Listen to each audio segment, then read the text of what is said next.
Live from the 607, it's the Ocho Duro Parlay Hour, where we're talking movies, TV, comics, and more. Join in the conversation on our social media with the hashtag ODPH, because here we go.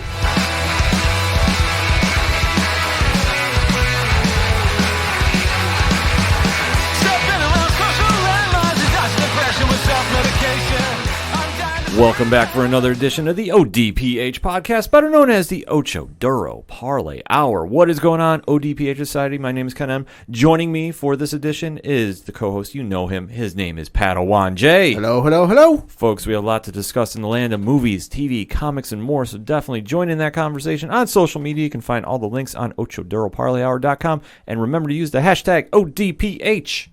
So let us kick off talking about, dare I say, it has to be my favorite show of the early summer right now. One of the breakout hits of 2020, DC Universe / CW's Stargirl. And I've been really enthralled with the show, how the old school storytelling of the Justice Society has been revolutionized and modernized, if I can say that, for the small screen. I have been completely blown away by the setup of this. Okay.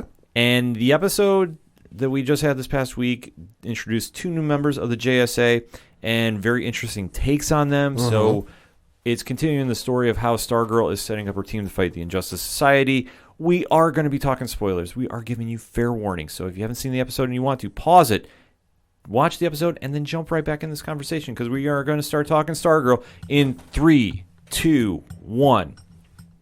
One of the things this show does is they do time jumps a little bit, Pat. Okay. Now, I know you're not too familiar with this, and when they go back and forth, they're trying to explain what happened to the original JSA team and where they are now, because where this show started off was showing a battle between the Injustice Society and the Justice Society of America, where the JSA got pretty much wiped out. Right. And Starman died, and it just was a complete lopsided affair. Sure. And everybody has been kind of going, where is the JSA? Like, who survived, who didn't?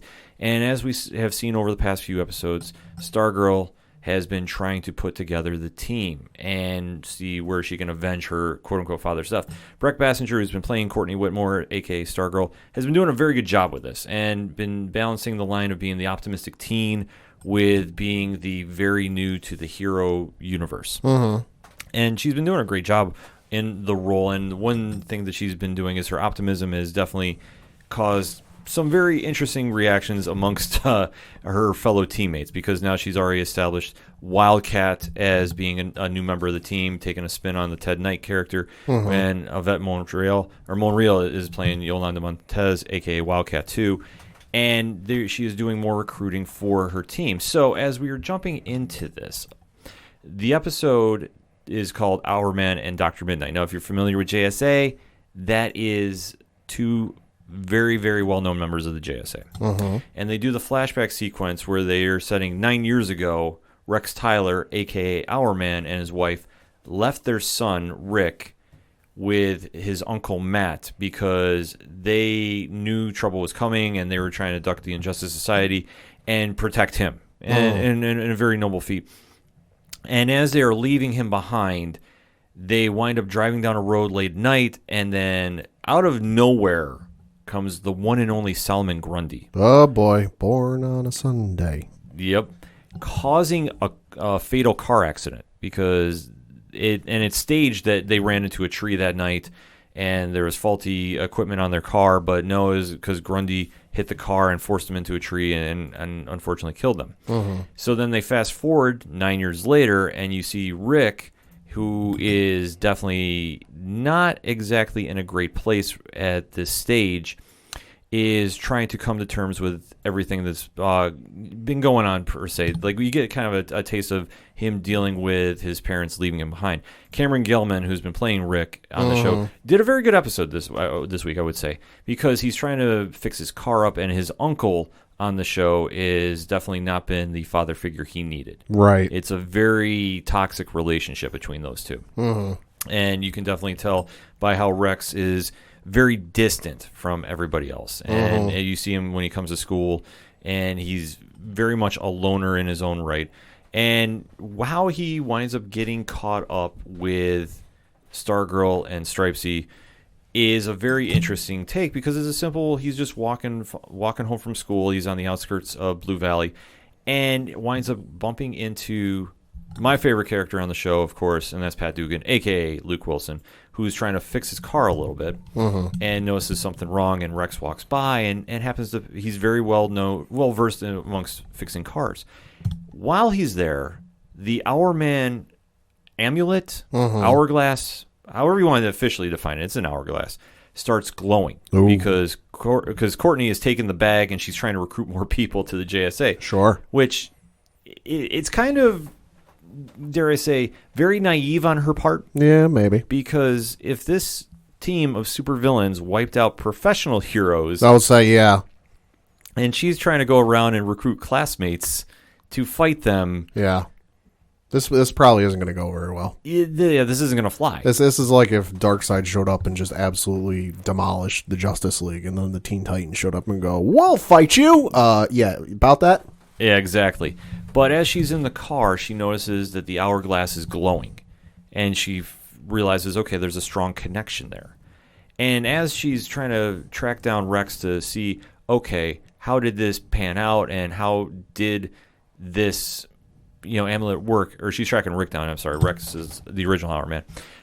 She's kind of brushed off, and Rick is definitely wanting to be a loner, and definitely is very standoffish, and rightfully so, because obviously you can tell that there's problems with him and his uncle. But meanwhile, at school, though, her and Wildcat are going around, and they're almost trying to pick out members of, okay, who should we try giving this weapon to, so to speak. I don't want to say weapon, but it's just the power sources of the different characters. Right.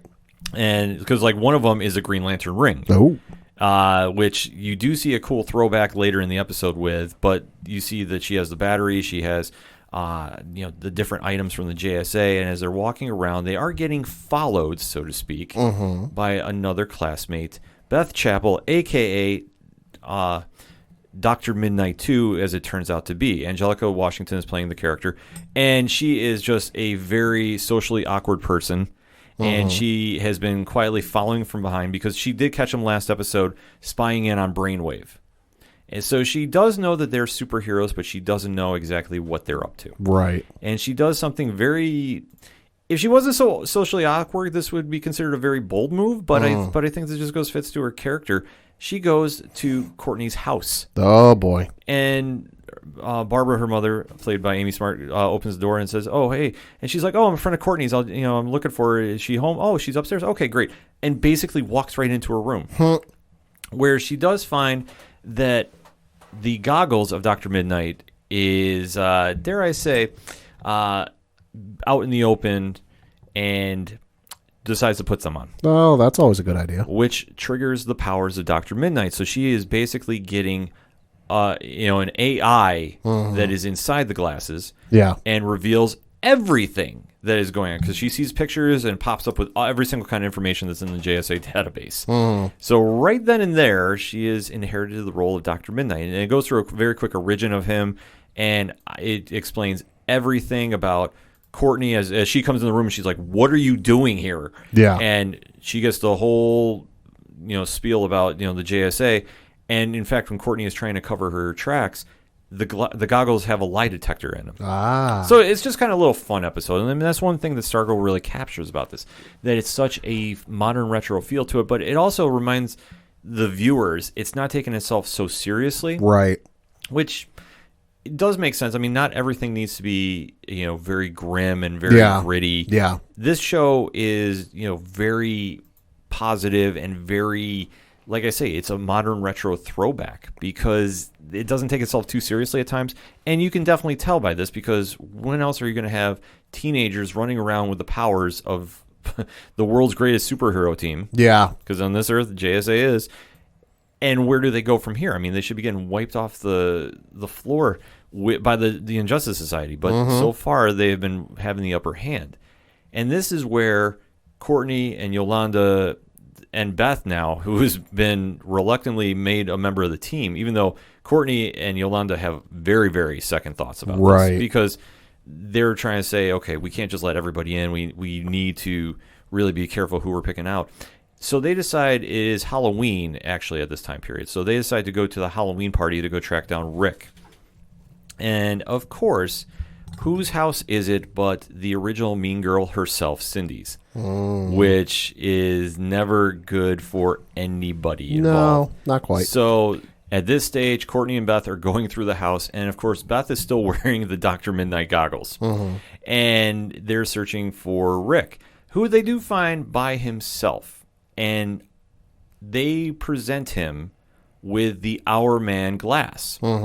And of course, it doesn't glow right away, because the first time when Courtney tried giving it to him, it didn't light up. It lighted up from a distance. Right. But this is the first time he put it on, and then he's like, well, how does this work? And of course, Beth goes, well, you got to just flip it upside down. Oh, of course. Sure enough, it kicks in, and at this point, too, Beth has all the information about Our Man and says, well, with this power, you'll have super strength for an hour. Because it's a scientific item. It's not exactly a magical weapon. Or, I don't want to say weapon. I shouldn't say that. But you think this is an item that is powerful, but it's not exactly based on where you would look at Dr. Fate's helmet, so to speak. So at this point, he decides to test it out, and of course, you see him get super strong, and he decides to crush a keg. So he decides, well, let me go walk away. At this point, he does not have any point to join the team, but he's taking this power and walking through town. And he does happen to see his uncle harassing a waitress in a diner. He sees his car, and of course, the uncle has just been absolutely cruel to him. And you can definitely tell that there has just been build-up since he was dropped off on his doorstep. In fact, I think at one point they said, because of you, my dreams, I would have been a millionaire in Silicon Valley, but yet I'm here stuck just being, an outcast here in Blue Valley. Like that line is thrown there, and it's very, very interesting to see. I mean, Adam Alaris, who is playing Matt Harris, that's Our Man's uncle. Okay. Did a very good job about establishing that there was conflict. But how is reacted, though, is very, very interesting, because Rick at this time decides to punch his car, his truck, and you see it bent completely in half. Hey. So at this stage, Rick is still venting and he's going away, and the rest of the team is dressed in costume now and decides to confront him, and they're really trying to recruit him and saying, you can have this rage and you can have this anger, but channel it the right way. And of course, Courtney is still convinced that her dad is Starman. And she's saying, my parents were killed, or my dad was killed by the JSA. So was, yours. And I said, you can vent your rage and help us, defeat them.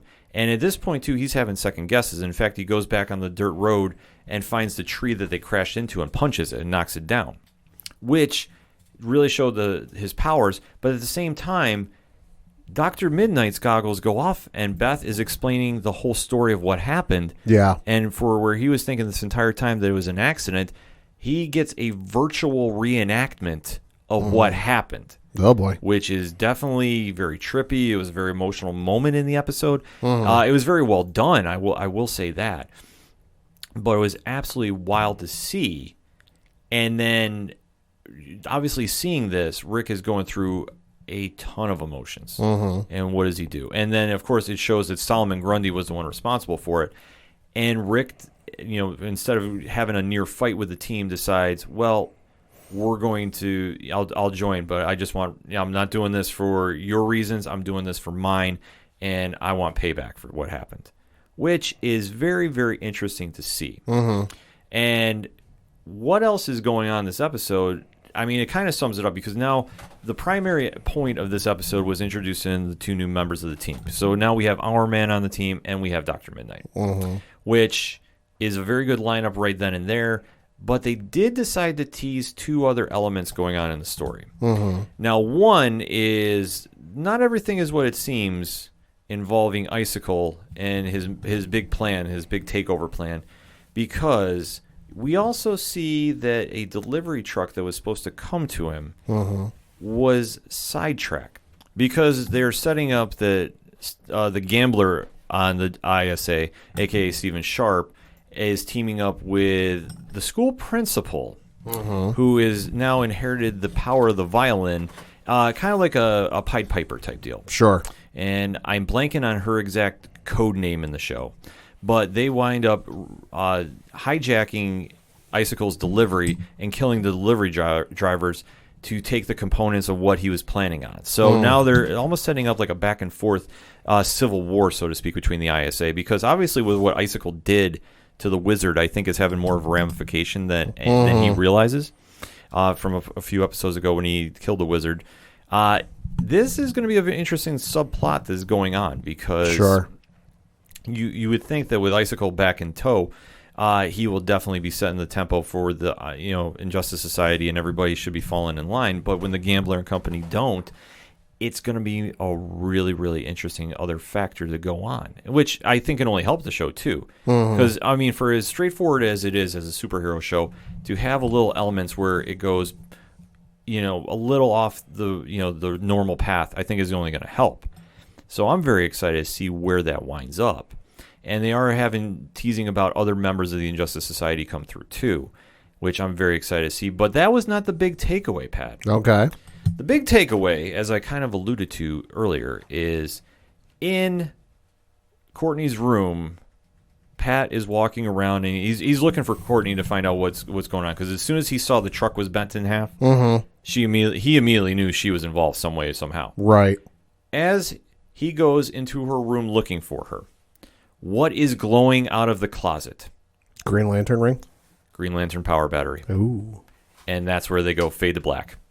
It's a good tease. It's a good tease. Like I said, this episode was very, very strong in developing why you care about Hourman. And you see that not everybody in Blue Valley has this perfect life. And he's been considered such an outcast, and especially for how he has been dealing with his parents' death and, the upbringing since, because I believe they dated it 9 years after. Right.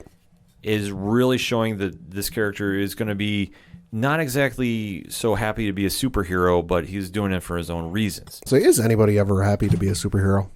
DC, Marvel, Image. Well, no, okay. Let me say this. Sometimes they are, sometimes they're not. I mean, sometimes fate just happens to you. It depends on your origin of the story. I think the only instance that I can think of where somebody was excited to be a superhero was Shazam, and that's because he had the mind of a 10-year-old. That could be one. I'm trying to think of there's a lot of the sidekicks that get inspired too that have gone through the lineage of comics. That's a really good question. I think I'll throw that out to the ODPH Society. Who is a hero that is super happy to be a superhero? Batman. Just kidding. Yeah, not exactly on that one, my friend. But to see where this team is growing, and especially somebody that's happy to be a superhero, is Dr. Midnight for being considered so socially awkward. And it just really goes to show, how well Angelica Washington played the character, because obviously she has that optimism that you want to see in a superhero. Obviously with everything that Yvette Monreal has been portraying as Yolanda, as aka Wildcat, her history is, she's gone through a lot in her character. Courtney has definitely been delving in, being flipped upside down from moving from California to Blue Valley. But you really haven't seen anybody that's just been really just a happy-go-lucky person. And the only thing that you know about Beth right now is she's very socially awkward. But that's not a deterrent. That just means she's, a very happy person, but it just doesn't come across that way sometimes. That it really resonates and then connects with other people. But this is where she can grow with the show, because it seemed like she was so happy that she had friends. Right. Now, and that she's really connected with people, even though I will say the only drawback for this episode is it definitely had almost a flip of the coin Mean Girls vibe. Sure. Because when Courtney and Yolanda notice that Beth is following them, they're not exactly so warm and welcoming. Okay. And it reminded me a lot of Cindy's character. So I was like, you guys realize you're doing the same thing that she's doing? But eventually, and it's going to go, fall to the wayside, that she'll be accepted on the team. Because for next week's trailer, they do show the JSA, as in the four of them, are in costume and are having their first battle. And it doesn't look like everything goes according to plan, which should make sense. It should not just be everybody clicks together and magic happens. But it's going to be an interesting story when it all portrays out. And like I say, I really love how the show has been. I really love how they're setting things up.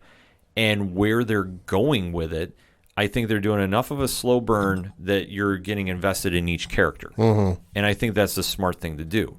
Because now we do know that there's 2 more episodes slated. And I think they have a couple more coming because I want to say there was 11 episodes lined up. Sure. I don't know if they're going to do a mid-season break on CW. I think DC Universe is going to run straight through. Right. If I'm not mistaken. They have not said anything about taking any time off. I know for CW, though, that's the only thing I'm not sure about because as I've been trying to read ahead a little bit to find out, I do know that there's only about, like I said, 2 more episodes. We definitely know when. And then, like I say, I don't know if they're taking a break in July and going to come back, which I don't think they should. I think they should go straight through right now. Because they usually air on Wednesday nights on CW. On Tuesday nights on CW. Oh, okay. Just looking. I can see them because I'm looking at IMDb. Mm-hmm. They've got an episode listed for the 22nd and then an episode listed for the 30th of June. And then after that, it's 8, 9, 10, 11, 12, 13, all with just 2020, no dates on them. I would imagine that just looking at a calendar here, they've got an episode for the 30th, which is the week of the 4th of July. Mm-hmm. I would imagine they take the following week off just because 4th of July and whatnot, and then possibly come back the week after that.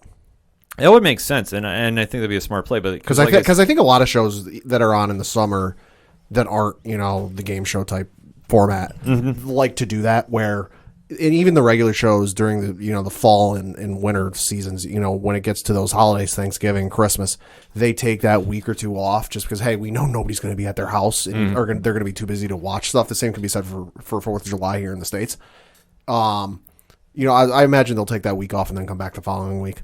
Well, it would make sense too. Like I say, I just worry that if they take such a break right now that they would lose momentum, even though you can watch the show on the DC Universe streaming service. Because, that's where I've been watching mine. I've not been watching live on Tuesdays. Mm-hmm. But I'm also very curious to see how they're going to do that. Because I can't imagine the streaming service taking a break. I can't. But if they decide to take a break on CW, I'm hoping it's just for a week. Right. And then they come back and finish out strong. Because obviously we know the rest of the DC Universe lineup on CW, a.k.a. Flash, Legends of Tomorrow, Black Lightning, Batwoman, Supergirl, are not due back until January. Yeah. So to have that big of a void right there on the CW, I think without Stargirl on there, it would be a little more tough. Mm-hmm. But I think they've been very smart about this. I think how the show has been connecting with fans. Mm-hmm. I know I talk with Dre on Twitter all the time. Shout out to Dre. We go back and forth about how great the show is, and I have to fully recommend it. I was really not sure when the show got announced, and I think you can go through back episodes. I was very skeptical of this. Right. It has come off to be such a welcome surprise that I'm watching, seriously, I have this marked down every week to watch it.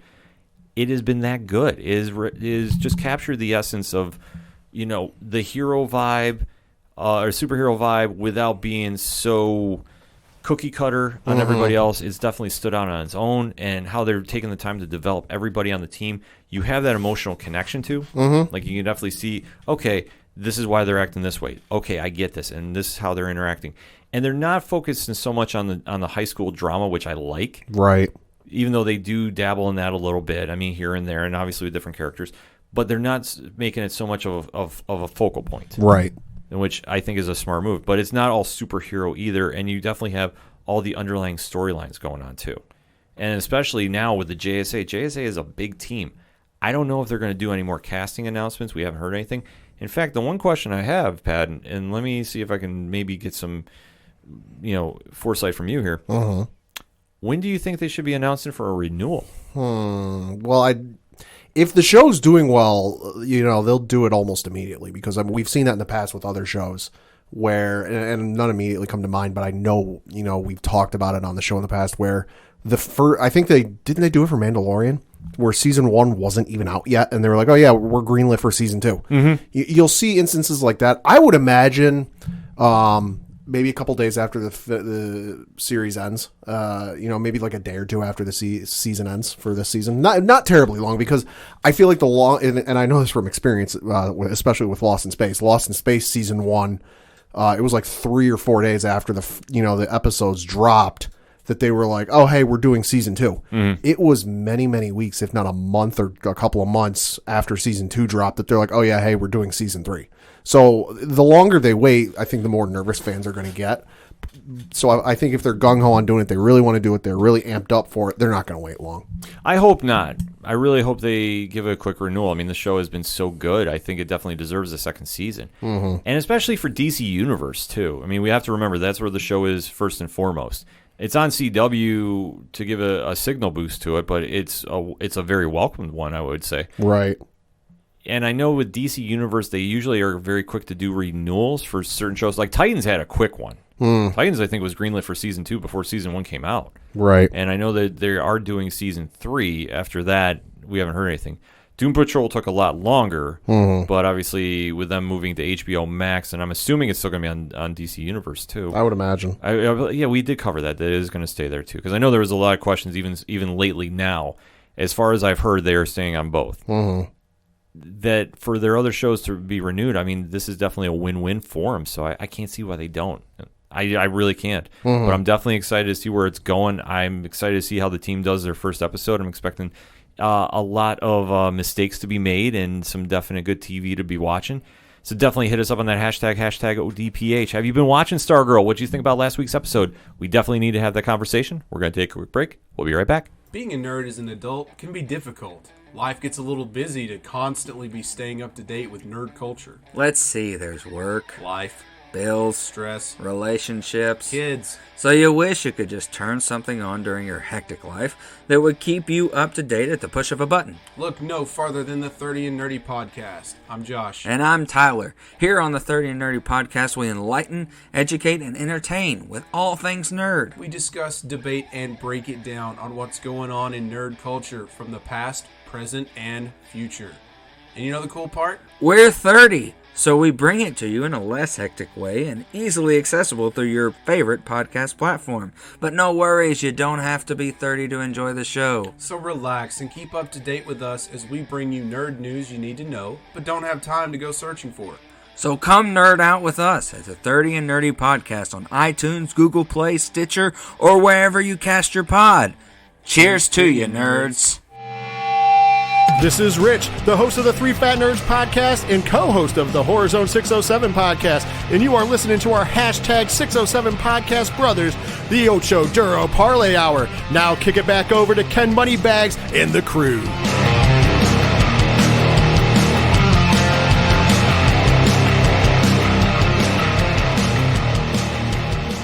Coming back for segment number 2 on this edition of the ODPH podcast, and let us talk some Agents of S.H.I.E.L.D. Dem agents. Pad, what are you thinking of the season thus far? Enjoying it. Like I've said in previous episodes, enjoying the connections, excited to see even more. Crossing my fingers, we get a connection to the snap or whatever, the bump or whatever the hell they're calling it these days. I want to see some, it's the final season. The connections to the MCU at large in the seasons past, have we said, not so great. Final season, go out with a bang, have a real great connection to the MCU and go out on top, but I'm enjoying it. I definitely am too. I mean, it's kind of taken a little while for me to really get hooked in, but I'm definitely, I've been rewatching a couple episodes just to really see if I missed anything. And really, I mean, obviously we've been covering the show since it came back on the podcast here. I really want to make sure I'm finding every single detail because with S.H.I.E.L.D., I'm expecting a lot of Easter eggs to be revealed by the end of the season. Oh, yeah. So that being said, we are going to be recapping the 3rd episode of Season 7. So if you haven't watched this past week's Agents of S.H.I.E.L.D., pause the episode, watch it, and then join right back in on this conversation because we are going to start talking spoilers in 3, 2, 1. Pad, what did you think? Thought it was a fun episode. Enjoyed the fun of having Simmons run around impersonating Peggy Carter. Thought that was funny. Thought it was great to see the old character, we'll get to that in a minute, return from Peggy Carter and all that. Love the Area 51 joke, whatever that was at the start of the episode. That was funny. That was definitely funny because where this episode picks up is the agents have now left 1931 and they are traveling to stop the Chronicoms from doing their master plan of taking over the world and rewriting the timeline. I mean, there's so many elements going on with this right now, and it definitely, if I'm not mistaken, they don't control where they go. They just kind of go. Yeah, they're just kind of floating in space here and just kind of trying to basically not have a real game plan, but they're definitely trying to make the best of a bad situation. Yeah. Because obviously things have been very, very bumpy since they traveled in 1931. Yeah. the team is getting used to Coulson being an LMD. And him just being alive. And yeah, him being alive, and now dealing with May coming back and from the dead, and how that has been. And that's been definitely a interesting time period, to say the least. Mm-hmm. And now they've let Enoch back into the past as well, so they're down a team member. So they wind up in 1955. Yep. And obviously the world has progressed a little further since we last saw them. A little bit. And they wind up near Area 51. And this was a great way to start the episode, just because they come out of the time vortex or whatever the hell that thing is. Mm-hmm. Excuse me. And then, they all start panicking. They start panicking and think that somebody saw them because they weren't cloaked. And they turn on a radio to figure out where they are.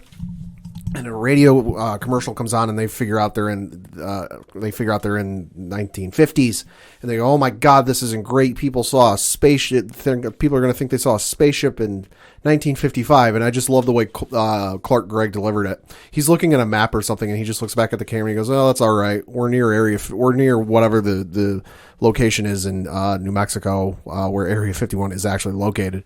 He goes, "Oh, that's all right. We're near blah blah blah, the home of Area 51." And I was like, "Oh my God, the Area 51 alien conspiracies, at least in the MCU, are caused by the agents of S.H.I.E.L.D." Yeah, it's absolutely a cool twist to see, because when they're investigating everything that's going on, they wind up going near Project Helios. Mm-hmm. And obviously, anytime you're going near Area 51 and it's a project and there could be world-shattering ramifications, it's never good. Mm-hmm. So, of course, the agents are trying to figure out what the Chronicom's next play is, and they wind up capturing an agent, and they're having Coulson impersonate said agent. Mm-hmm. And then, as Pat touched upon, Simmons decides to impersonate another agent. Peggy Carter. That Peggy Carter, a.k.a. Agent Carter.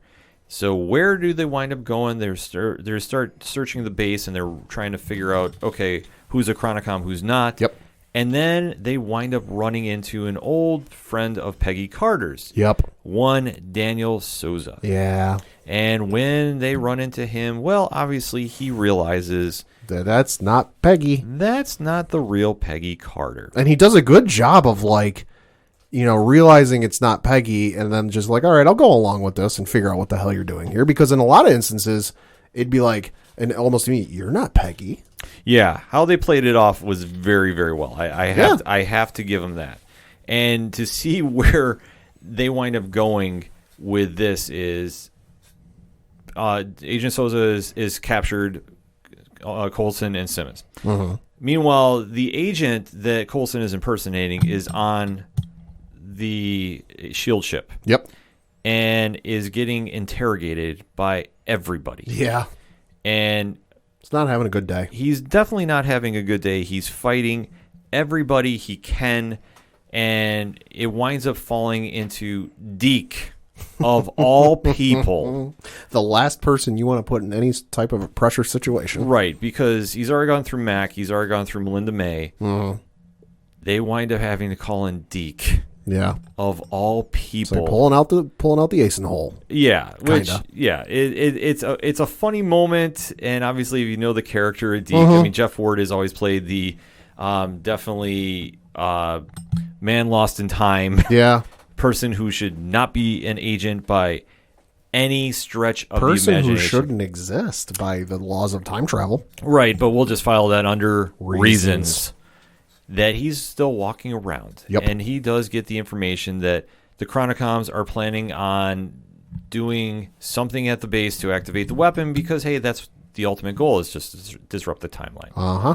Meanwhile, Daisy decides to go undercover and go confront Agent Souza. Because her methods always worked well in the past two episodes. Which I have to say, Enver Kojay, who plays Daniel Souza, did a phenomenal job just falling right back into place. Yeah. And for everything that you remember about Agent Carter and how he stood out. Yeah. As just, his own character, just really brought a lot of that to this role again, and really brought it to this episode, which I thought really helped this episode. Yeah, no, absolutely. I mean, he did a fantastic job. At, I don't have the number in front of me, but it's been a couple of years since Agent Carter was on television, so it's been, at least a year or more since he's played that role. And, it's not exactly like we've seen him pop up in a Marvel movie or something. So for him to just fall so seamlessly back into that role is a testament to his acting ability. Yeah, because, I mean, at the end of the day, Sousa is the ultimate good guy. And he definitely wants to help save the world.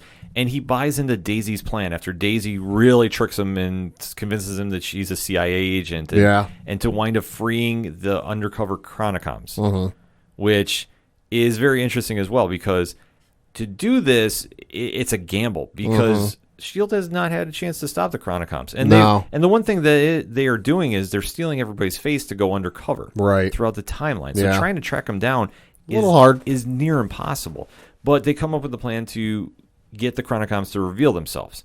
And once they do this is when the episode really picks up, because Daisy winds up finding Coulson and Simmons and freeing them and then trapping Sousa, which really, the guy has been doing nothing but help you guys out. I understand. And even though Coulson was like, hey, I'm a big fan.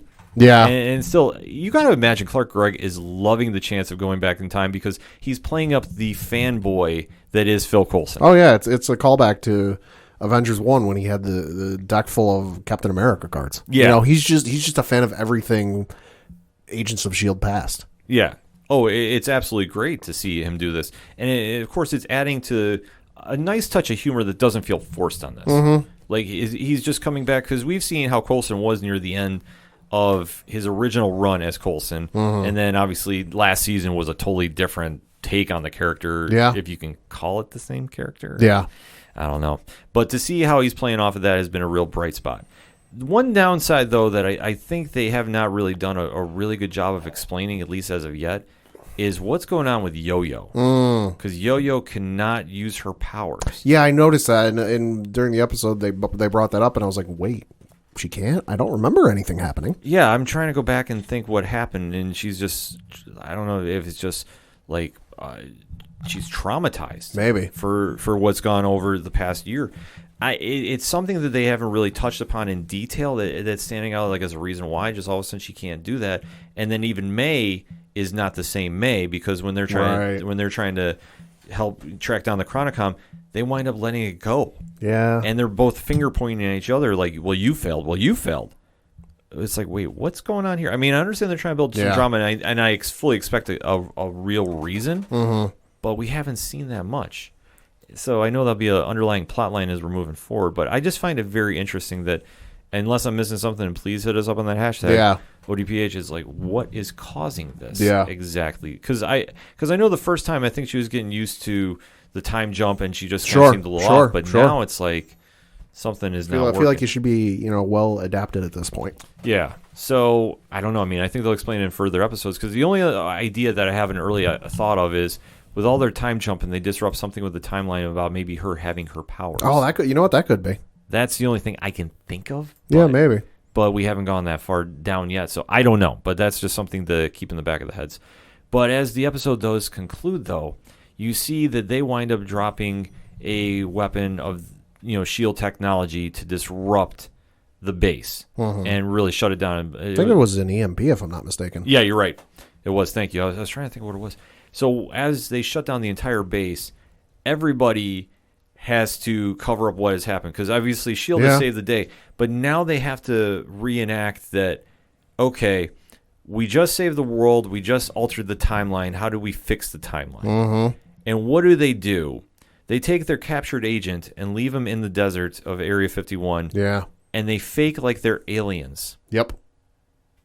Just to preserve the mysterious, Area 51. legend of Area 51. All alien we're seeing over Area 51 in the 50. Yeah. Yeah, I'm trying to think like how else can you say it, but it's just the legend of Area 51, and they go out of their way to cover their tracks. And we should say Area 51 is a real thing. Don't try and go near it. You will be arrested. Yeah. This is not like it's not a joke. It is a real thing. I've been out to this state, years and years ago. And when you go into the state, it does say home of Area 51, but do not go there. You will be arrested. Don't try and find it. They will see you coming. So it and of course it's been the legend in the so the story for years that aliens were seen over Area 51. So just to have that play off of it and then further it that this is where it started it was a fun plot line. Yeah, it definitely was. I was really happy that they kind of gave the little nod this episode, because at the end of the day, S.H.I.E.L.D. is trying to have some fun on their way out. Yeah. And I think they're doing the right ways about doing it, because the humor that's inserted is a well-played balance. I mean, like I said, Clark Gregg is completely running with being a reborn Coulson, and it just seems like he's a happier Coulson than when he was in charge of S.H.I.E.L.D. And you can definitely tell that. Like, he has that Avengers movie vibe to his character. Yeah, definitely. Which stands out, and I think that's great, because that's what won fans over. And it's not to say this portrayal of Phil Coulson has been bad, because it hasn't. No, God, no. It's gone through different progressions, but to see the reset literally has been a great sign to see. And like I say, the only thing that I'm really kind of puzzled is the drama they're doing with Ming-Na Wen's Melinda May, because I know that she's getting used to being brought back from the dead, and I get that. But Natalia Cordova's Buckley's Yo-Yo character, I'm just real puzzled about why the power, she suddenly doesn't have it. And that's one thing that like I said, I don't remember them saying anything. I don't remember, and I'm trying to backtrack to think of okay, I think that something happened last year, and I don't know if she's still been traumatized from the events of last season to the point that she is free to use her powers. Because I mean, obviously having the robotic arms be reattached, because obviously what happened in season 5 is a different story. But I'm very puzzled by why is the reset. So we'll definitely have to have some more conversation about that. But overall, though, definitely really liked the episode, and definitely it has a fun vibe. Where they're teasing this upcoming episode, though, it seems like they're going almost a little Sin City, a little noir, a little pulp. It's going to be a fun episode, but they're teasing the death of Daniel Souza. Yeah. Which I'm very happy we see Kojak back for another episode. I'm not sure where they're going with it, but I know that they're doing a lot of time jumping. I'm okay with them trying to make something happen. So, that being said, it's like S.H.I.E.L.D. has been slowly building momentum up. We still got a long ways to go. I don't believe we're going to have a mid-season break. At least we shouldn't. No. If we have a mid-season break after they came back just for the summer, I'm going to be very, very angry. I don't think there will be. Like I said, in the last segment with Stargirl, there might be a pause for a week just because of 4th of July. But they'll pick back up right the week after. Yeah, I could see that happening too. But since 4th of July is on Saturday, I don't know. It's going to be, obviously there's going to be a lot of different factors going on. But the only thing we know for certain is S.H.I.E.L.D. is going to go finish strong, as they wrap up season 7. Yeah. I fully think they are. Absolutely. I don't see them missing the mark on that. And it all really depends on how they want to go give the fan service to the fans. Because I think this is going to be a nice swan song for everybody. Because obviously we know they're not coming back after season 7. We don't know anything is going to happen with the Secret Warriors project that's been teased for Disney Plus. So is Chloe Bennett going to be getting moved from Agents of S.H.I.E.L.D. to that? We don't know. Yeah, no. There's so many unanswered questions that we have, but the only thing we can say for certain is S.H.I.E.L.D. has been very good coming out the gate. Yeah. I'm liking the season thus far. Yeah. After a couple rewatches, I'm really starting to get into the story and time jumping. But it's like anything with time jump, though. Yeah. It can throw you off if you're not paying attention 100% to it. And now trying to figure out what the end game is going to be for the Chronicoms, we still got a long ways to go. If we're still going to be stuck in the 50s, and we have 3 episodes, so they're doing, 14? So say 9 more? Where are they going to get back to the future? Is it almost going to be like a quantum leap where they come back? That's the question we have for you, ODPH Society. So let us know what you think. Hit us up on that hashtag ODPH. What was your thoughts about this past week's Agents of S.H.I.E.L.D.? I almost botched that up. And what do you think about this past week's episode? Definitely let us know. We're going to take a quick break. We'll be right back. Don't touch that dial. Don't change that station. Because, just for a minute, we're here. Invading your current universe and bringing you to ours. The Tangent Versus, to probe your mind. I'm Kelvin. I'm the Chris. And we're 2 weirdos, nerds, geeks who discuss and obsess over ours and your favorite TV shows, movies, and other parts of geek nerd culture. So, how about you give us a listen and come with us down the rabbit hole? Take the red pill and see how dark and twisted things may or may not get. Available on all major podcast providers. We now return you to your regularly scheduled podcast. Good night.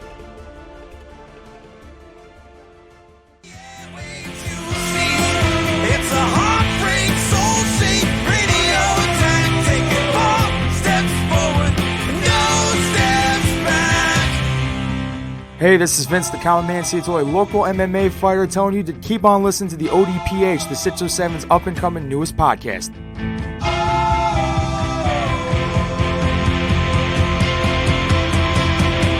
We knew right where we'd be, floating on the airwaves, you see. It's a heartbreak, soul-shaped radio attack, taking 4 steps forward and no steps back. We knew right where we'd be. Coming back for the third segment on this edition of the ODPH podcast, and we are talking PlayStation. Pad, break it down. Yeah, so because there's no E3 this year, well, at least physically, and, well, Sony was going to skip it anyway, we got a PlayStation 5 event last week where it revealed what the system looked like, a whole bunch of the games. No price point yet. I realized there was a price leaked on Amazon that was like $700. That is a lie. There is no way in God's greener they will do that. Okay, I remember seeing something about that. I just wasn't sure what. Because if I remember right, the PlayStation 3 was like $599 or something, and it absolutely killed it. Like, it didn't do well sales-wise just because of the price point. And even one of the folks over at Xbox, when asked about it, said there's no way they're going to price the system at that price. Well, so when your competition is saying it ain't going to happen, it ain't going to happen. Yeah. In all likelihood, the $699 price tag was just a placeholder. You see that a lot with listings online. I know I've seen it a similar thing on GameStop before, where you go you check out new games, see what's coming out soon, and you'll see something that's been announced, but they don't have a date for it yet. Mm-hmm. So it'll say, for example, like with this year, it would say, like, I know one of the games they announced doesn't have a year yet, doesn't have a release date yet. So I'm sure if you would go to the GameStop website right now and look for it, it might say December 31st, 2020. Which, not the actual release date, but they need to put something there. So right. That's in all likelihood what it was. Won't go through the full list of games they announced because, they're not exactly all huge titles and nobody really cares about some of them. But here are some of the games that we did know were already coming out, just so to clear anything up. Mm-hmm. We already knew that Assassin's Creed Valhalla was coming out for PlayStation 5. That's coming out in holiday this year. Battlefield 6 was another one we already knew. Destiny 2 we already knew. Dying Light 2, Fortnite, because duh. We already knew that was coming. Let's see. Madden NFL 21, because duh. I know they showed it during the broadcast, but NBA 2K21, because duh. We knew that was coming out. Looking at some other ones, Rainbow Six Siege, because, well, that is making the folks over at Ubisoft a lot of money. Mm-hmm. So duh. Looking at that, let's see, Lord of the Rings Gollum. We talked about that a couple of months ago. That one obviously knew was already coming out for that. So those are some of the games we already knew that were coming out for it. So why don't we get into some of the games that were announced, some of the big ones. First one I'm going to mention is the one I'm probably most excited for. Horizon Zero Dawn 2 Forbidden West was announced. Of course, this is the sequel to the massively popular game from the folks over at Guerrilla Games, set in a dystopian future starring Aloy, where our humanity, our human race is gone. It's very far distant in the future, and these are descendants. Very great game. If you have a PlayStation 4, highly recommend you pick it up and play it. It is amazing. One of the exciting things that was announced with this is they're targeting, there was no release date given during the broadcast, but one of the folks over at Guerrilla Games did tease that they're aiming for a 2021 release date and virtually no loading screens. Really? That's one of the benefits of the PlayStation 5, I guess, that I remember seeing one of those videos you're not supposed to see for the public that was being showed off at like a Sony event for the studios and the heads for the games, companies, that they were showing, because at the time it was right after Spider-Man PS4 had come out, and they were showing the load times between Spider-Man on the PS4 and Spider-Man on the PS5. It was hilariously quick, like milliseconds. So I guess with all the technology in the PlayStation 5, there's almost going to be no loading times if they're able to pull it off. So that'll be awesome.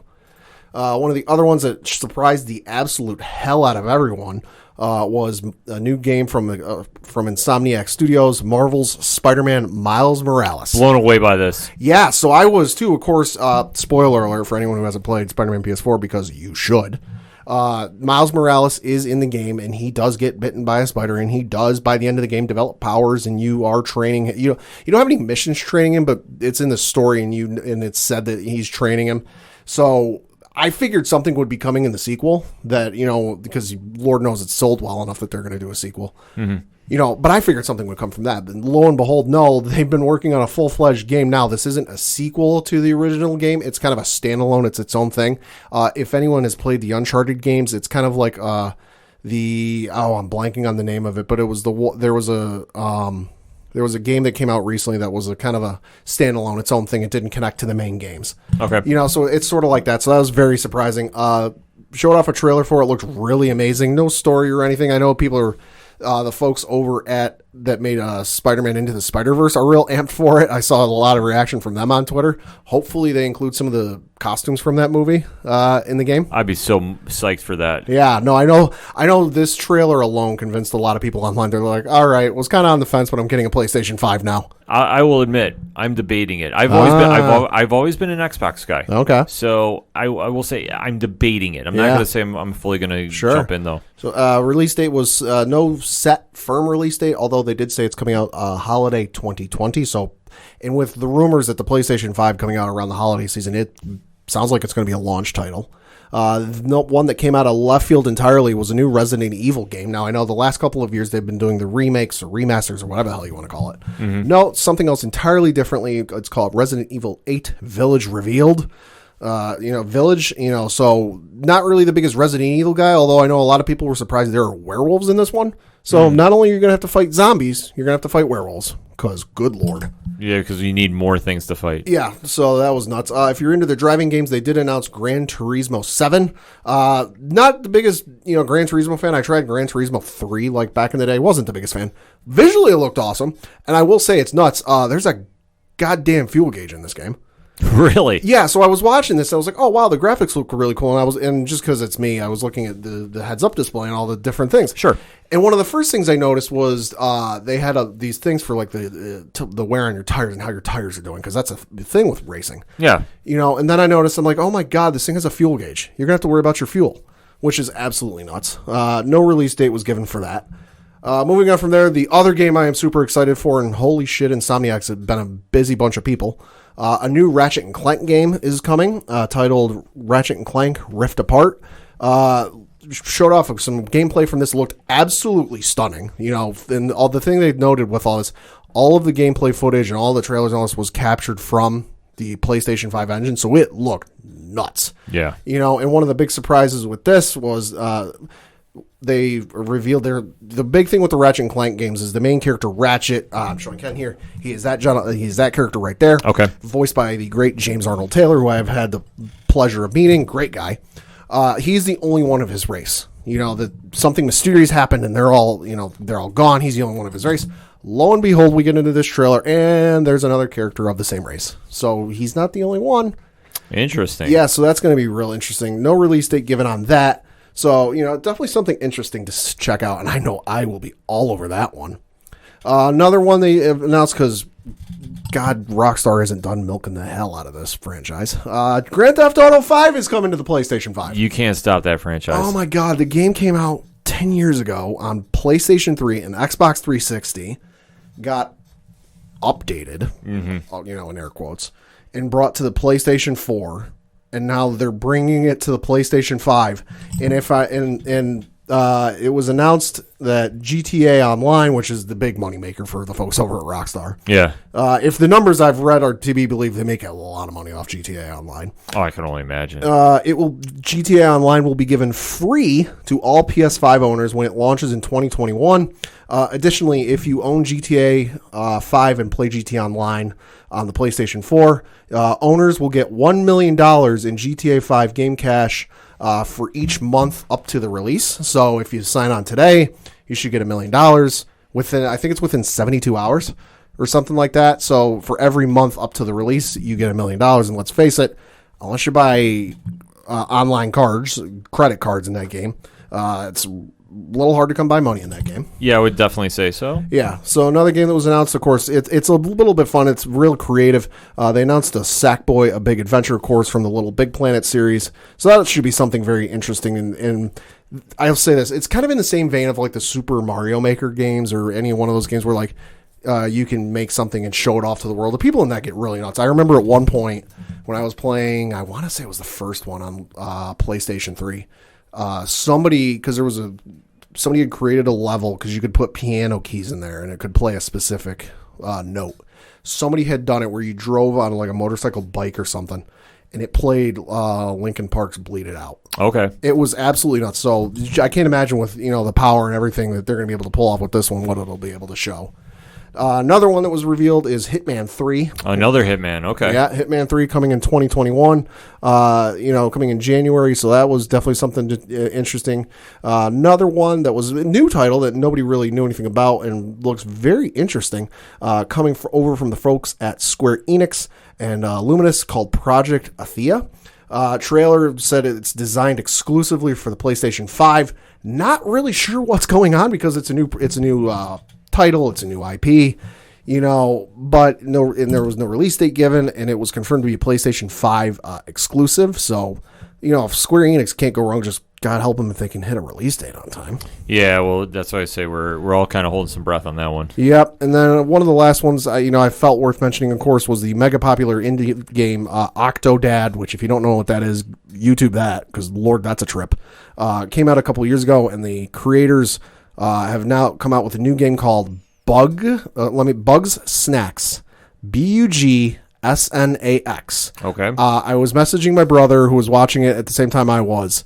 We thought we were on something when it happened. I highly, even if you're not a video game person or a PlayStation person, find the trailer. It is the weirdest trip you will ever take.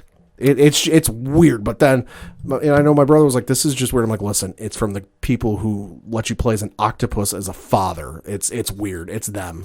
Just take it for what it is." Mm-hmm. So that's kind of the main things that jumped out. They showed off the controller and a headset and some other stuff. It was fun. It was cool. Definitely, I feel like they put a lot of pressure on Xbox to kind of come out and deliver. They're having a Wild West staring contest for a release. Or not a release date, price point, which I know a lot of people are looking for, but we'll get it eventually. Well, it's going to be something between those two companies. I mean, it always is, though. When they usually come around the same time with new systems. Yep. So it's very interesting to watch. I'm not as big of a gamer as you are, right? But to see how they're prepping everything up, and for what I can tell, it's like, what really stands out you think is stronger for PlayStation than Xbox, the new systems? I would say the exclusives, because that was the big thing with the PlayStation 4 was the exclusives, because one of the mistakes Xbox made was they tried to make it an entertainment console. And that was what I remember very distinctly. They had a reveal thing, and they didn't talk about games so much as, you can sit there and you can watch Netflix, and you can watch this, and you can do all this entertainment stuff. And people were like, okay, that's great and all, but I want to play it for the games. Right. And PlayStation came out and they're like, yeah, here's just all the games we're going to put out with it. And it was like dead on arrival in terms of sales. So that I feel like that's one of the big things that, PlayStation puts out better than Xbox, at least, is the exclusives and the first party stuff. I'd say the other thing, everyone always argues the graphics between the two, which to me is what it is. Graphics are nice. I always find it's fun looking back at, there was the post the other day I saw, Tom Brady in his very first Madden game. Yeah. What he looks like now. That to me is more fun than arguing PC versus Xbox versus PlayStation. But I know that console wars really aren't a thing anymore, and I know some people are still gung-ho about it, but my kind of thought is always, listen, you enjoy games, play what you want to play. If you're an Xbox guy, enjoy it. If you're a PlayStation guy, enjoy it. Absolutely. If you're a PC guy, enjoy it. It's a good time. There's a lot of great games coming out. You look at where games started, and especially back in the days of, the Atari with Pong and Asteroids, and just where things are at now. Oh, it's light years difference, but that's the same thing goes with technology when it upgrades, and now we live in a VR world, and that's a thing, and just to see where it all starts. But for PlayStation, when it first came out, I think definitely threw a lot of people for a loop. And I think just for how much successful PS2 was, and to show sequels in the video game world can really take off, which I know if you're a serious gamer, I'm probably saying something that's blowing your mind is duh. But for me, like I say, I'm not the biggest video game person, but to see how these sequels are and how they become big events. And especially when this was announced, the PS5 was getting a news conference. people are losing their minds and going absolutely bananas trying to find out every little detail. Oh, yeah. And it's wild to see that video games have that much of a reaction, but it isn't because it's now become such a big part of pop culture. Yeah, it really has. And I really think that, and I know this is a point that some people made online, that maybe movie studios should take a leaf from the video game studios, where you think about it, and especially with like E3, where the great years where Nintendo would announce all their stuff, and Xbox would announce their stuff, and PlayStation would announce their stuff, and just how amped people would get. Can you imagine if like a Warner Brothers or even a Disney or even, Universal just had an hour panel where they brought out, Vin Diesel talking about Fast and Furious 10 and showed off, oh, hey, we just finished filming this awesome scene last week. Hey, we're going to give you a first look at it. Just how amped up people would be for the movies, even more so than they are now. That's a great take. I mean, I fully think so. I mean, well, you go look at it just on a smaller scale with Comic-Cons. And how you talk about San Diego, for example, and Hall H. Oh, yeah. And Marvel comes in there and Marvel unloads everything. DC comes in there and they'll unload a ton of information, but everybody knows that's Marvel's time to shine. Oh, yeah. If more studios did that, I think you'd have a little more buzz from going to the movies. And it's a very fine line to walk, though, because you want to give away so much. Sure. And then we'll take example. One of the movies that's very close and dear to your heart, New Mutants. Okay, so you release something. Listen, New Mutants might get put out before Wonder Woman. It's a wild idea, but this is a fact, which I still have not grasped this concept that this could happen. But it goes to show, though. I mean, for example, same thing. You show all this great footage, and then you can't show the movie for XY reasons. Yeah.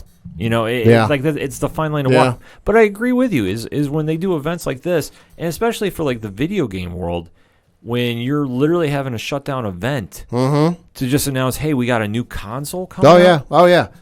Yeah, and I mean, in some other games that weren't mentioned here, but it's kind of easy bets that they're going to be on the system. Cyberpunk 2077. The folks over at CD Projekt Red, who are making the game, haven't said as much, but they've already have a partnership with Microsoft to bring the game to Xbox Series X. That's the next Xbox. Yep. One could imagine they're going to do the same thing with PlayStation. Rumors are suggesting that the popular game Bloodborne is going to get an updated PlayStation port with enhanced visuals. So that's one of the early rumors. And then one of the ones that wasn't mentioned, but Lord knows they're working on part 2 or whatever the heck you want to call it, was the Final Fantasy VII remake.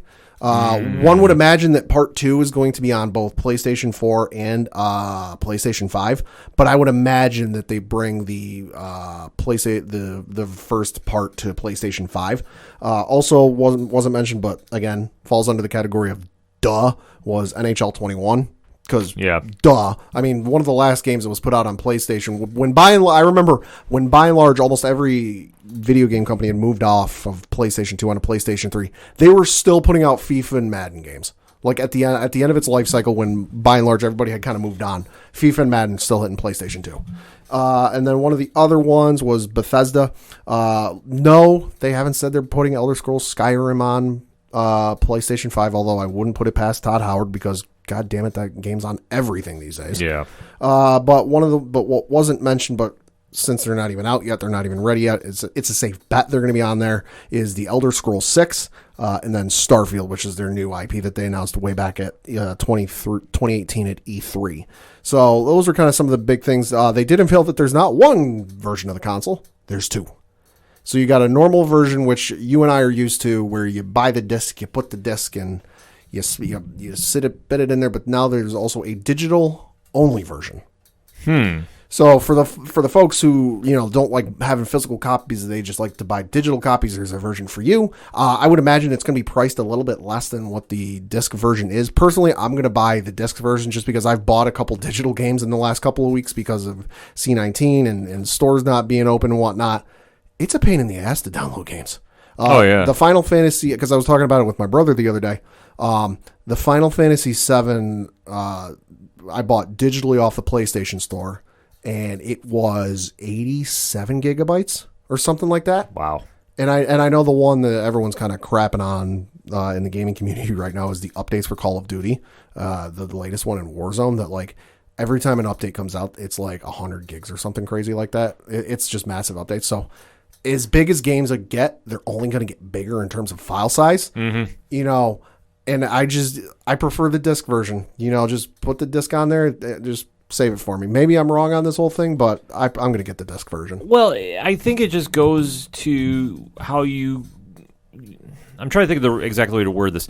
I think it just goes to if you really like going to a shop and picking it up and having that experience, rather than having everything bought online. And this can be kind of coinciding with if you go to your comic shop or you just buy everything digital. Sure. Or if you go to a record store and instead of buying, I know CDs are phased out, so everything's digital now. Yeah. It's kind of the same vibe. I mean, I like going and picking physical copies. Oh, I do too. I also like the experience of going to now they're 9 o'clock releases, and GameStop hasn't done midnight releases the last couple of years, which is amazing. Yeah. I like going to those 9 o'clock releases and just, especially when I skipped the Monday Night Raw to go pick up Kingdom Hearts 3 and just standing there swapping stories with people and what we were expecting and what we were excited for and what we hoped would be in the game. You can't, replicate that buying it digitally. Don't get me wrong, buying digitally is nice. It was very absolutely. It was very nice to spend some money and buy it and get, Final Fantasy VII Remake digitally and not have to worry about running to like 8 or 9 different stores hoping they'd have it. When they got it digitally, I know they're going to have it. I'm not going to have any issues. Don't get me wrong, it's nice, but I do like the physical copy. And I also like, stacking them up and looking at all the games I got. Yeah, no, there's something to be said about it. And like I say, I'm too much of a traditionalist. Like I like going out to places, talking with people, and getting, you just get the temp of the room. You read the room, and you can definitely have that fan moment. Oh, yeah. I mean, if everything just goes digital, which, I mean, one day it will. Oh, yeah. Let's be honest. One day it's going to happen. Yeah. But until then, if you want to go do a physical copy, sure. Yeah. I mean, if it's easier for you to do digital, sure. I mean, I'm not picking one side or another. Right. But like I say, for me, I will always try getting the physical copy. Oh, rather. yeah. I mean, that's just something about the video games. I mean, for me, it just makes a lot more sense. Oh, and then, like I say, but until they decide to make it just all digital, and then what do you do then? Mm-hmm. I mean, the other reason I like to go physical is just because my internet connection isn't the greatest. And the example I know I can give is, one, downloading Final Fantasy VII Remake was a pain in the arse. Yeah. The other one was for one of the PlayStation Plus free games, I want to say it was 2 months ago now, maybe, was BioShock Collection, where it was the first 2 BioShock games, the HD remaster. That wasn't necessarily as big as Final Fantasy VII Remake, but it was still a pain in the arse to download. Yeah. So that's another big reason I go physical is, download speeds where I live aren't the best. So that all being said, Pad, have you pre-ordered PS5? No, kind of want to wait for a price point and a release date, just so that way I can kind of like gauge it and price it out and map everything out. I feel like by price, especially since we don't know a price point. Like I said, price point not going to be an issue, but I just want to know the price first. Well, I could definitely see that. Like, what would you guesstimate? I'm going to say $499. If I'm not mistaken, that's the price point the PlayStation 4 was at. It might be lower than what they might, under normal circumstances, want. Mm-hmm. But I think given the popularity of the PlayStation 4, given the popularity this is generating online and the number of people I saw on the YouTube comments and on Twitter and Reddit going, oh my God, I was kind of on the fence, but I'm going to get it now. I think they'll be able to make it work at $499. I think so too. I think that's a very fair price. I mean, because the one thing too is they're putting so much hard drives into this, and to make it basically like another computer. Yeah. And especially, let's face it, everybody runs their streaming services. Oh yeah. I mean, unless you have a smart TV. Unless you're HBO Max and you're not on Roku or the Amazon Fire Stick. Yeah, but just saying. That's a whole other ball. Well, and I know people are kind of making fun of the way it looks, and I'll admit some of them were funny. I guess one of the reasons it's so big and bulky is it helps cool the system off, which, as somebody who has a PlayStation 4 that at times sounds like a jet engine taking off, if that's the case, I'm okay with that. Yeah, I mean, there's reasons they're doing it. It's not, as long as it's not just for style purposes, because I saw the design. Mm-hmm. It is what it is. It is what it is, but at the same token, I want to say somebody, VP of marketing or somebody from over in the UK, said that it's going to be real customizable. And Lord knows they came out with enough special editions and special this and special that on PlayStation 4. They'll do the same thing for the 5. They'll do the same thing for the 5, and it just goes to show that, I mean, the interest is there, the hype is there. Is it going to live up to it? I think so. I'd say so. I'd say so too. I mean, same thing with Xbox. It's a great time to get back into video games if you've been out of the loop for a little bit, and if not, this is just the next piece of technology that we're going to have to take a fully investment in. But I think for the vibes I'm getting from everybody from PS5, they're very happy with what they've heard. Oh, I am. And it can only matter when it comes out because, I mean, it'll be a day to save on the calendar. We'll definitely be reviewing it on here. Yeah. As long as they don't come up with the Kingdom Hearts special edition, then we won't see you again for a while. Well, we'll get to that next segment. All right, so let us have that conversation. We'll get a quick break in before we talk about that. So definitely hit us up on that hashtag ODPH. What is your thoughts about PS5? Are you excited? Are you not? Are you skipping it? Are you getting in line to get your copy? We want to know. We're going to take a quick break. We'll be right back. Hi, this is Jimmy Gazdick from Crimson Brethren and Floodlands, and you're listening to ODPH.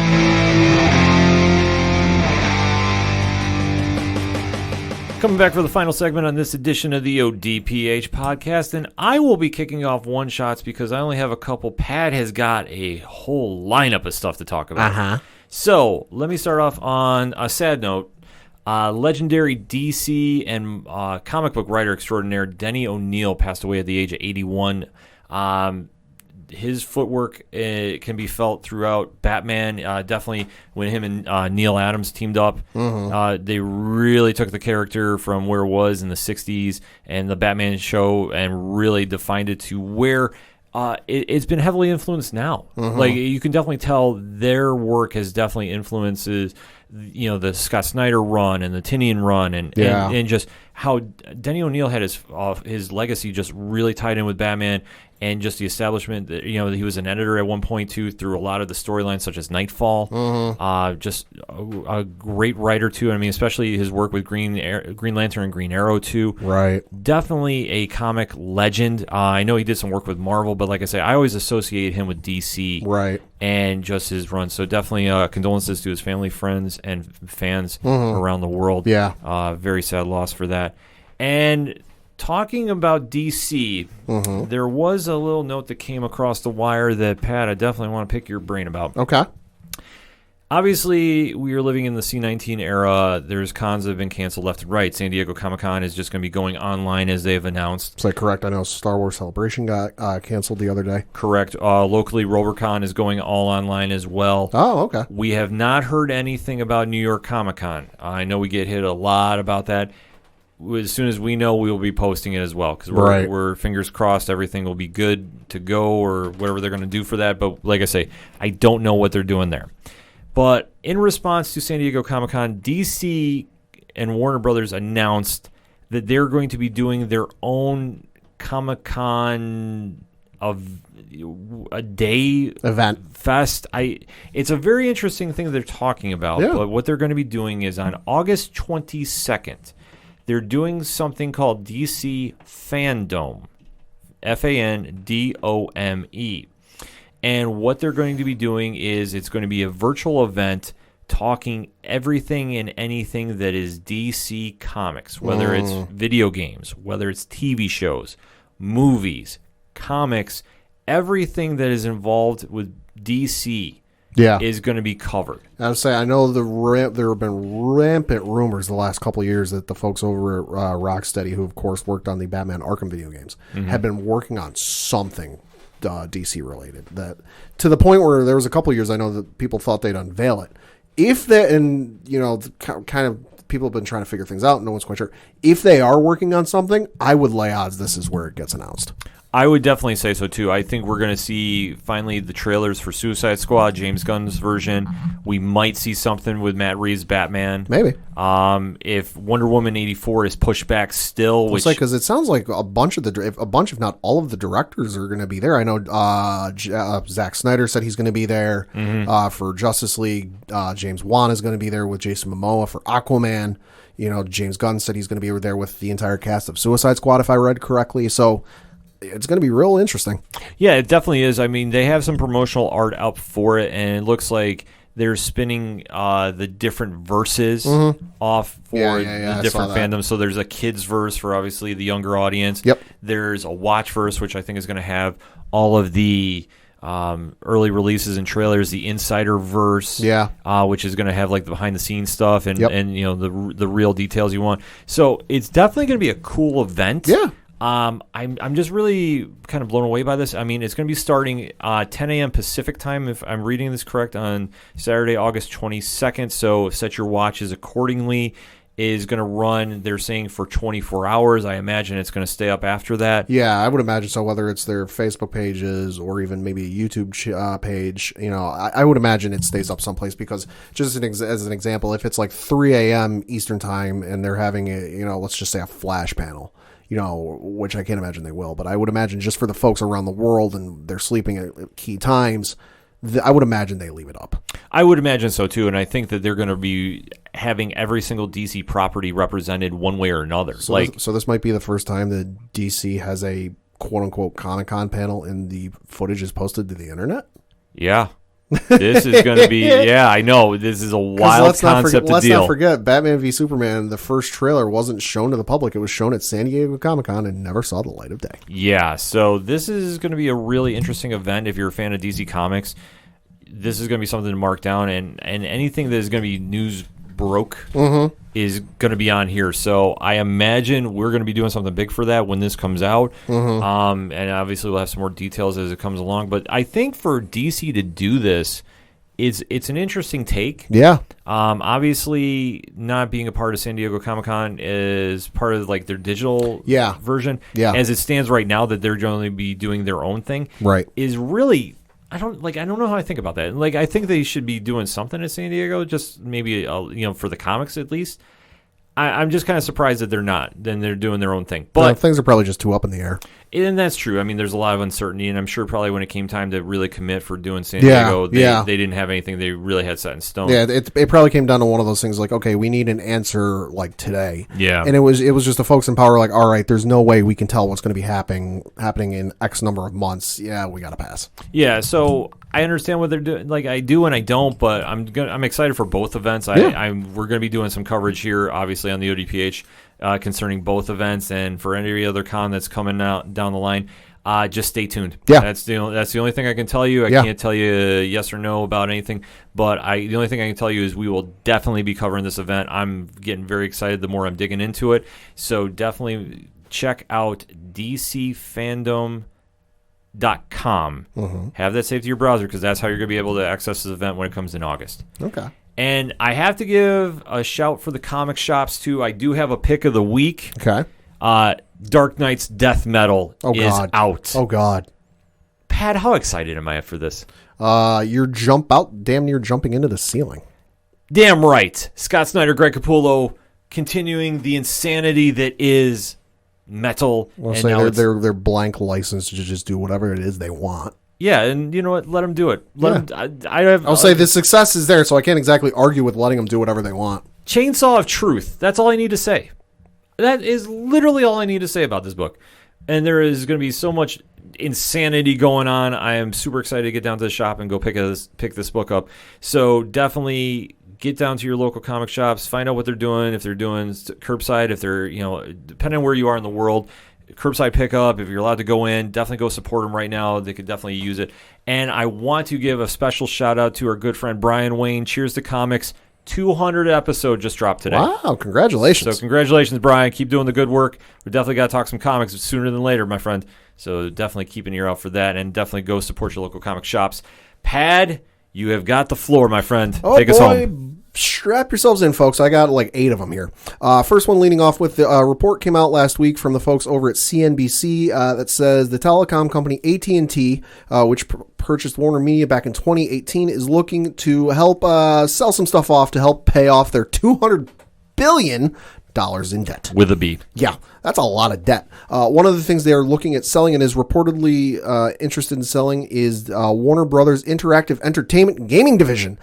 So that is the folks that make the video games. They own studios such as NetherRealm Studios, who you might have heard of it. They make Mortal Kombat and Injustice. They also own the Avalanche Studios, which make video games such as the Just Cause series, the Mad Max video game that came out a couple years ago. They also own Take-Two Interactive, which make the BioShock games, the Borderland games, Civilization games, Grand Theft Auto, Mafia games, NBA 2K, Red Dead series, WWE 2K series, the XCOM series.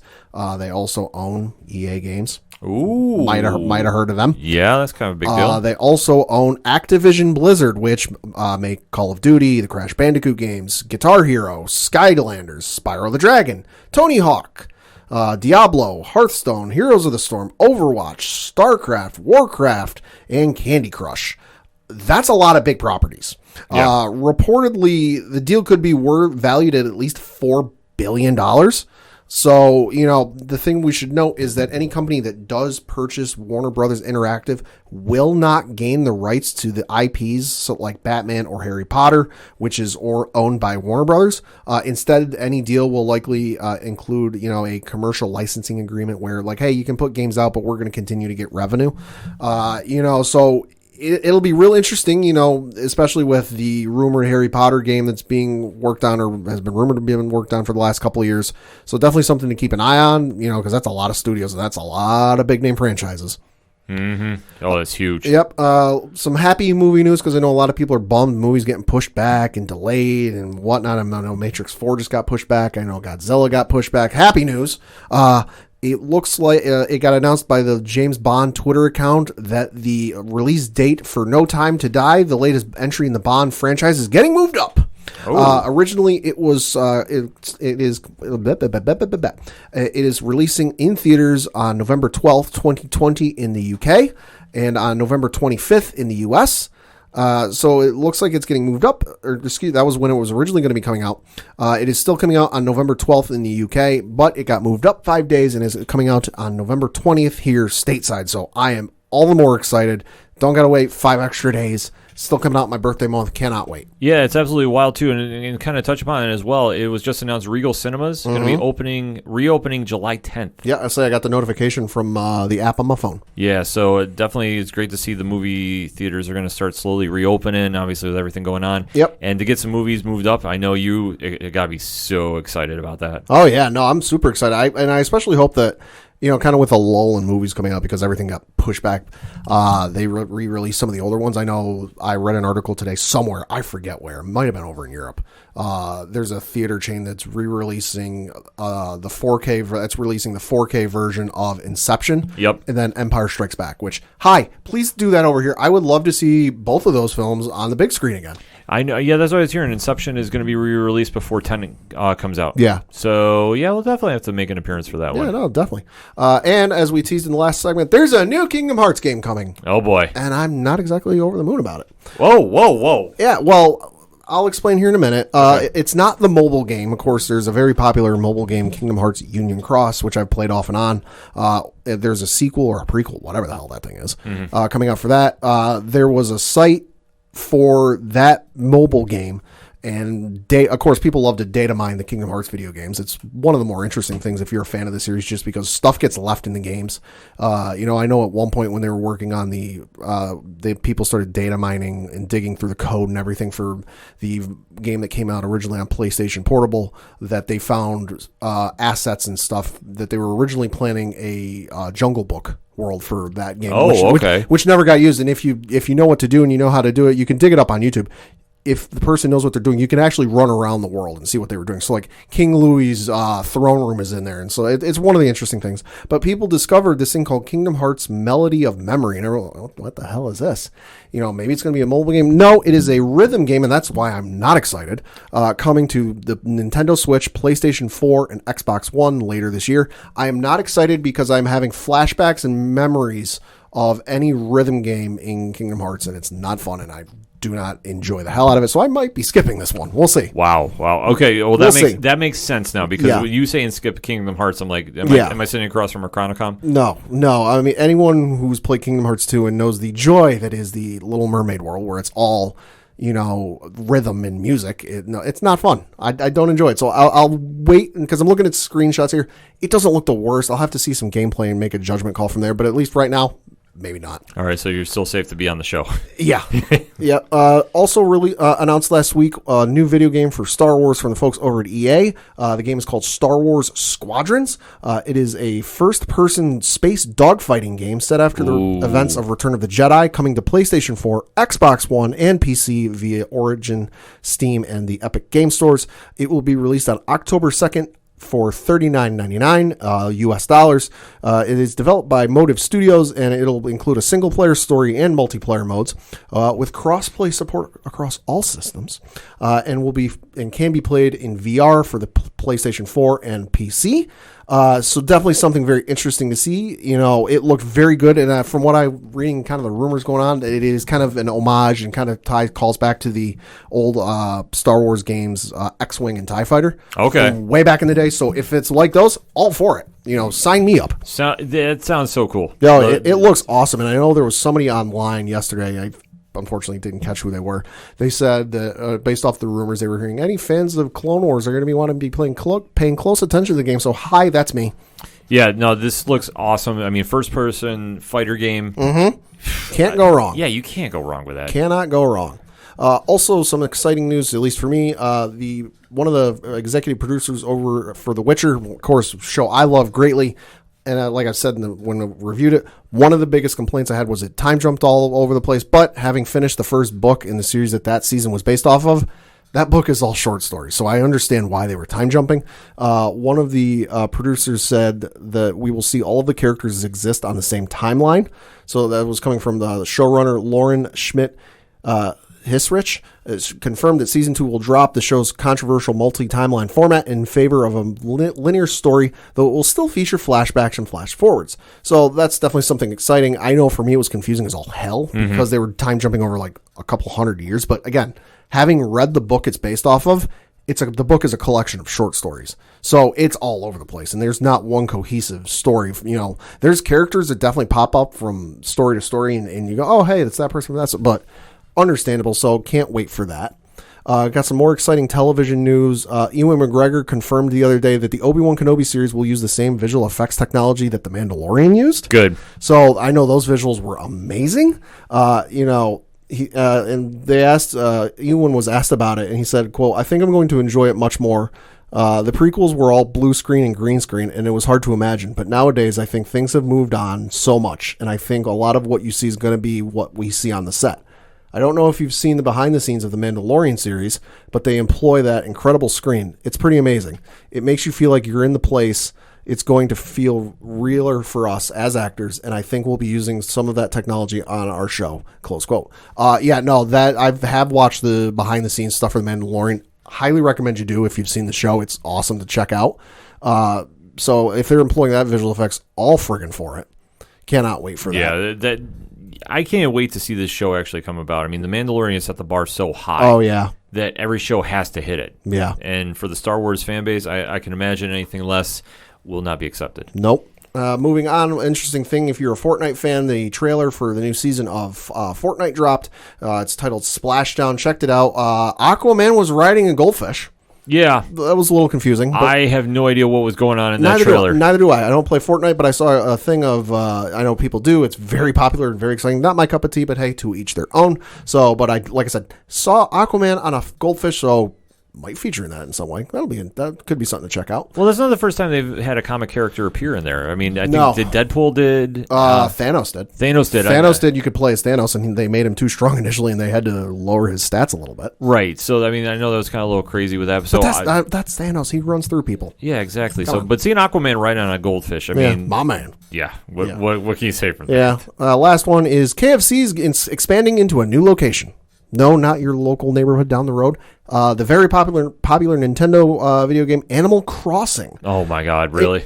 So this one caught my eye because I was just like, wait, really? The news was revealed in a post on the Philippines KFC Facebook account where I'm showing Ken the picture. It's a full-fledged diner because I now admittedly haven't played Animal Crossing myself, but I've seen photos. You can get real creative with this thing. Oh yeah. I know people have made costumes for like all of the DC. People have lost their damn minds with this thing. People have made costumes for like the DC films, the DC TV shows, basically any TV show you're a fan of. Like people have made costumes for this game, but it's a fully fully fledged KFC diner. And you can even run into Colonel Sanders there. It's absolutely bonkers. According to the site Ungeek, the promotion arrives thanks to a collaboration between KFC and an advertising firm, and the island will even have an inaccessible area where Colonel Sanders stores his 7 secret 11 herbs and spices. According to the Facebook post, KFC Philippines will be opening the KFC-themed island to the public if you manage to get in, because I guess I was asking a friend about this. If it's a very popular island, there can be a waiting line to get into this island. So I'm going to imagine it's going to be real hard to get in here. If you manage to get in, Colonel Sanders will be hiding somewhere, and if you manage to hunt him down, you'll receive a code to redeem a free 8-piece bucket. But sadly, that only applies to stores in the Philippines, although I imagine with the amount of traction this is getting, they'll apply it to other places. So definitely something to check out and hopefully get into if you own the game, because that's just absolutely... I've never seen a company do some sort of promotion like this. Animal Crossing is taken over, Well, it came out at a very opportune time. That it came out right as everything was getting shut down and people were getting stuck at home. Yeah, I'll give you that. I mean, it is so taken over people's lives. Like, I know so many people that play this, and this is like all they do. Oh yeah. And there's a stock market, and it's more involved than I like to get. Yeah, I can't get into it. Like, I don't know. Like, I don't fault anybody for playing it. It looks same like here. A hell of a game. Same here. Do you? I'm not not above my pay grade. Yeah, I cannot wrap my head around that thing. No, I can't either. But let alone now they're putting in like a KFC. A KFC. Wendy's should have done it first. That's all I'm saying. Wendy's Twitter is best Twitter. Oh my God. Yeah. Like, where do you go from there? Where do you go? That being said, the music you heard at the beginning of the show is that of Shout at the Robots, but we are going to throw it back to the original theme of the ODPH Entertainment Edition. That's right. We're going back to 1111 by Crimson Brethren for this closing song on the way out the door today. Where do you find out about that? Simple. Head on over to OchoDuroParlayHour.com. 3 years strong and counting. You can find out everything going on with the ODPH. You can find out about the great bands that we have on the show. So shout out to, of course, Crimson Brethren, who is now Floodlands. Shout out to Fair City Fire. Shout out the Robots, of course. Shout out to Second Suitor, Yard Party, Tom Jolo, who both will be coming on the show sometime very soon in the near future. We're working details out. They'll be on. Obviously, shout out to Walking Distance and, of course, the Path Daddy himself, Mike Pathy. So many great bands have come through and allowed us to play their music on the show. We can't say thank you enough. And you can find out about all of them on the music section at OchoDuroParlayHour.com. You can also check out the ODPH directory, where we have friends of the show, such as Johnny Moose and Excite Wrestling, who are doing drive-in wrestling, perhaps, Pat? Ooh. So we'll definitely have to stay a little tuned for that. And, of course, shout out to Tom from Off the Cuff Gaming, who is planning some big things over on the channel. He's still doing the Final Fantasy VII Remake. Oh. He still has apologized yet again for Ratchet & Clank and what he said on live stream for the Cure, Pat. Pat is not accepting that, Tom. You got to talk to him about Power this. Rangers sucks. Wow. Yeah, I went there. Wow. Look at the anger you have caused, Tom. You'll definitely have to make sure to settle that on the live stream. But so definitely check out his YouTube channel. Almost at 150 subscribers. So cool. Keep it going. And you can check out all the great pod groups that we are in and their Podchaser list. So, of course, shout out to Pod Nation. Shout out to the Legion of Independent Podcast. Hey, I didn't screw it up this time. Hey. Shout out to Alternate Reality Radio. Shout out to the Apocalypse community. And, of course, shout out to Hashtag 607 Podcast. So many great pods that we are friends with and have grown with over the past 3 years. Like I said, last episode, we shouted out a bunch of them. If you didn't make the cut, listen, it's nothing personal. We are friends with over 3,000 social media followers. Mm-hmm. So trying to remember everybody is very, very tough. So if we missed anybody, we shout you out all the time on the Podchaser list. We shout you out all the time on Twitter. We shout you out all the time on Instagram. In fact, the Twitter, let me get back to that. Our Follow Fridays, we're shouting out too many people. We got shut in Twitter jail for 2 weekends. Oh, jeez. Yeah. So if you're saying that, hey, we don't shout you out, of course we do. And definitely interact with us more, and we'll definitely shout you out more. That's how we do. You can find out about all of that going on in the ODPH directory. And, of course, links for voter registration and Black Lives Matter organizational links to help support the causes there. Then follow up to, of course, our hashtag podcast blackout episode. And you can also check out Parlay Points, which has all the blogs of the ODPH panel coming with a little reboot coming very, very shortly. So you can definitely check that out on OchoDuroParlayHour.com with all the social media links, the Twitch link too, of course, everything going on with our friends over at 8122 Productions. So shout out to Rich, Ron, and hashtag Big Nay Cool, still on Twitter, Pat. Oh, boy. Hasn't been kicked off yet. Bringing the heat like only Dr. Derek can. And, of course, shout out to Mike C. from Horizon 607. Everything they're doing on patreon.com/8122 Productions, you definitely need to get familiar with. $1 gets you in the door, $3 gets you a comfy seat at the table. And, of course, remember to check out twitch.tv/607 podcast. All of that can be found at OchoDuroParlayHour.com. That's all I got for this week. So for the one and only Padawan J. Thank you. I'm your host, Ken M. Thank you so much for listening to the ODPH podcast, better known as the Ocho Duro Parlay Hour. See you next time.